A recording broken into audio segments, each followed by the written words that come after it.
जी हाँ दोस्तों, स्वागत है आपका एसपीजी चैनल में। दोस्तों आज के इस वीडियो में हम बात करने वाले हैं रुक जाना नहीं योजना के बारे में। दोस्तों आप सभी को पता है कि रुक जाना नहीं योजना के यहाँ पर कच्चा 10वीं क्लास के और कच्चा 12वीं क्लास के परीक्षा फॉर्म भरना शुरू हो चुके हैं।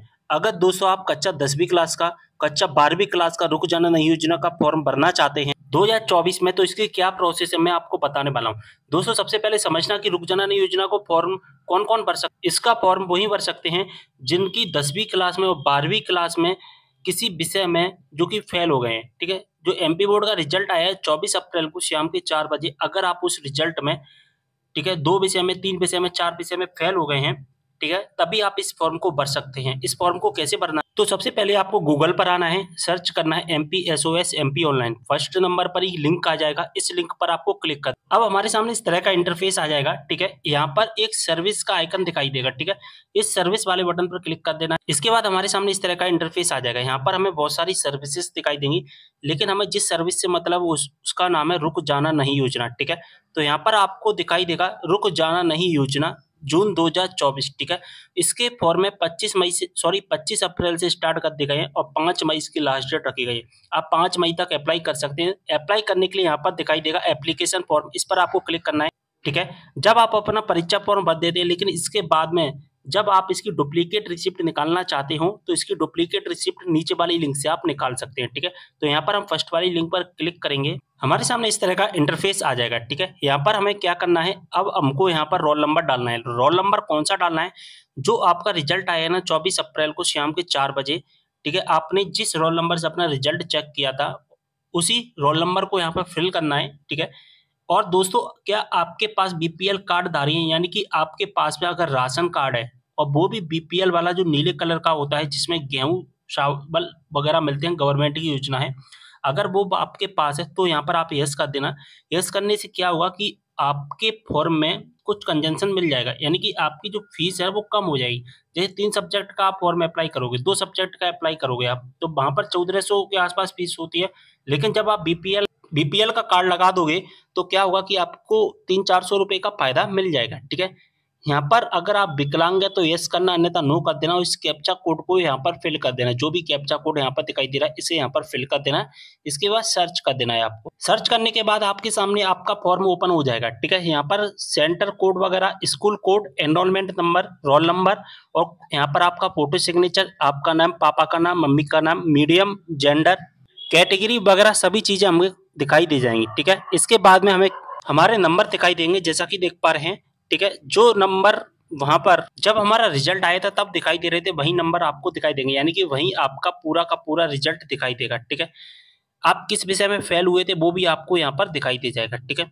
आपके कितने नंबर आए थे टोटल वो भी आपको यहाँ पर दिखाई दे जाएगा, ठीक है। सारी चीजें आपको दिखाई देंगी। तो जिस विषय में आप फेल हुए हैं उस विषय का आपको फॉर्म अप्लाई कर देना है, ठीक है। इसके बाद आपको क्या करना है, आपको अपना मोबाइल नंबर फिल करना है यहाँ पर, ठीक है। और टोटल फीस जो भी दिखाई दे रही है 1460 वो दिखाई देगी आप, लेकिन सभी छात्रों की फीस अलग अलग दिखाई देगी। अगर 2 विषय का भरोगे तो अलग फीस दिखाई देगी, 3 विषय का भरोगे तो अलग फीस आपको दिखाई देगी, ठीक है। इसके बाद आपको क्या करना है, इसके बाद डिक्लेरेशन पर चेक मार्क करना है और सबमिट करना है। अब दोस्तों जो अभी मैंने फॉर्म बताया ना वो मैंने विदाउट बीपीएल कार्ड धारी बताया है, ठीक है। अगर हम बीपीएल को अप्लाई करेंगे इसी फॉर्म में तो देखिए होता क्या है, जो 1460 रुपए फीस लग रही है ना हमारी, वो हमारी फीस केवल और केवल 960 रुपए रह जाती है, ठीक है। लेकिन यहाँ पर एक ऑप्शन बढ़ जाता है, बीपीएल का जो कार्ड है उसकी स्क्रीन शॉट लेकर के हमें यहाँ पर फिल करना हो, ठीक है। अगर आप बीपीएल का लगाओगे यानी कि बीपीएल से फॉर्म भरोगे तो बीपीएल का कार्ड है यहाँ पर स्क्रीनशॉट लेकर यहाँ पर आपको लगाना पड़ेगा, ठीक है। बात समझ में आ गई आपको? और आपका जो साइज है, अटैचमेंट साइज, वो 5 KB से कम का नहीं होना चाहिए दोस्तों। इसके बाद सबमिट पर क्लिक करना। सबमिट पर क्लिक करोगे वहीं पूरी रामायण आपके सामने आ जाएगी, यानी कि आपका पूरा डाटा आ जाएगा। लेकिन जैसे ही आप सबसे नीचे आओगे तो सबसे नीचे आने पर 2 ऑप्शन आपको दिखाई देंगे। कौन से 2 ऑप्शन दिखाई देंगे? जैसा कि देख पा रहे हैं, एक तो आपको दिखाई देगा पेमेंट का, एक आपको दिखाई देगा प्रिंट का। तो यहाँ से हम पेमेंट वाले ऑप्शन पर क्लिक करके अपना पेमेंट ले लेंगे, यानी कि पेमेंट करेंगे। पेमेंट पर क्लिक करेंगे, हमारे सामने बहुत सारे मोड आ जाएंगे, जिस मोड से आपको पेमेंट करना है उस मोड से आप पेमेंट करेंगे। पेमेंट होने के बाद आप उसका एक प्रिंट आउट निकाल कर अपने पास में रख लेना। फिर आपको क्या करना है, फिर आपको टाइम टेबल का वेट करना है। इसका टाइम टेबल आ जाएगा, फिर आप अपनी परीक्षा देना। दोस्तों मैं एक बात बता दूं आपको, अभी हमने जो फॉर्म भरा है ना वो कच्चा 12 का फॉर्म भरकर देखा था। कौन सा? कच्चा 12 का। अब दोस्तों हम कच्चा 10 का भर के देखेंगे। कच्चा 10 का क्यों भर के देखेंगे?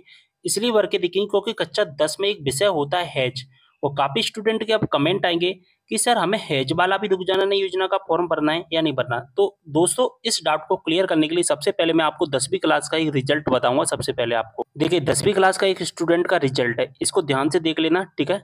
यहाँ पर फेल कौन से सब्जेक्ट में, एक तो हिंदी में है, ठीक है, एक मैथमेटिक्स में फेल है, लेकिन हैज कौन सी में, संस्कृत में।